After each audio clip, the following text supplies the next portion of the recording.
Good afternoon, everybody. As a candidate for president, I pledge to bring the war in Iraq to a responsible end for the sake of our national security and to strengthen American leadership around the world. After taking office, I announced a new strategy that would end our combat mission in Iraq and remove all of our troops by the end of 2011. As Commander-in-Chief, ensuring the success of this strategy has been one of my highest national security priorities. Last year, I announced the end to our combat mission in Iraq, and to date, we've removed more than 100,000 troops. Iraqis have taken full responsibility for their country's security. A few hours ago, I spoke with Iraqi Prime Minister Maliki. I reaffirmed that the United States keeps its commitments. He spoke of the determination of the Iraqi people to forge their own future. We are in full agreement about how to move forward. So, today, I can report that, as promised, the rest of our troops in Iraq will come home by the end of the year. After nearly 9 years, America's war in Iraq will be over. Over the next 2 months, our troops in Iraq, tens of thousands of them, will pack up their gear and board convoys for the journey home. The last American soldier will cross the border out of Iraq with their heads held high, proud of their success, and knowing that the American people stand united in our support for our troops. That is how America's military efforts in Iraq will end. But even as we mark this important milestone, we're also moving into a new phase in the relationship between the United States and Iraq.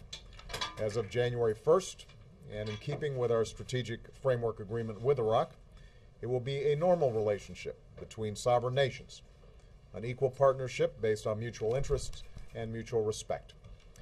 In today's conversation, Prime Minister Maliki and I agreed that a meeting of the Higher Coordinating Committee of the Strategic Framework Agreement will convene in the coming weeks.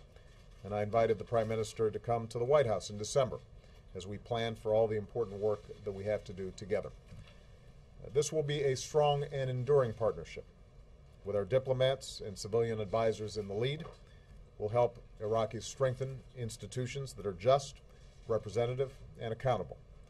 We'll build new ties of trade and of commerce, culture, and education that unleash the potential of the Iraqi people. We'll partner with an Iraq that contributes to regional security and peace, just as we insist that other nations respect Iraq's sovereignty. As I told Prime Minister Maliki, we will continue discussions on how we might help Iraq train and equip its forces, again, just as we offer training and assistance to countries around the world. After all, there will be some difficult days ahead for Iraq, and the United States will continue to have an interest in an Iraq that is stable, secure, and self-reliant. Just as Iraqis have persevered through war, I'm confident that they can build a future worthy of their history as a cradle of civilization. Here at home, the coming months will be another season of homecomings. Across America, our servicemen and women will be reunited with their families. Today, I can say that our troops in Iraq will definitely be home for the holidays. This December will be a time to reflect on all that we've been through in this war. I'll join the American people in paying tribute to the more than 1 million Americans who have served in Iraq. We'll honor our many wounded warriors and the nearly 4,500 American patriots and their Iraqi and coalition partners who gave their lives to this effort. And finally, I would note that the end of war in Iraq reflects a larger transition. The tide of war is receding. The drawdown in Iraq allowed us to refocus our fight against al-Qaeda and achieve major victories against its leadership, including Osama bin Laden. Now, even as we remove our last troops from Iraq, we're beginning to bring our troops home from Afghanistan, where we've begun a transition to Afghan security in leadership. When I took office, roughly 180,000 troops were deployed in both these wars, and by the end of this year, that number will be cut in half. And make no mistake, It will continue to go down. Meanwhile, yesterday marked the definitive end of the Gaddafi regime in Libya. And there, too, our military played a critical role in shaping a situation on the ground in which the Libyan people can build their own future. Today, NATO is working to bring this successful mission to a close. So to sum up, the United States is moving forward from a position of strength. The long war in Iraq will come to an end by the end of this year.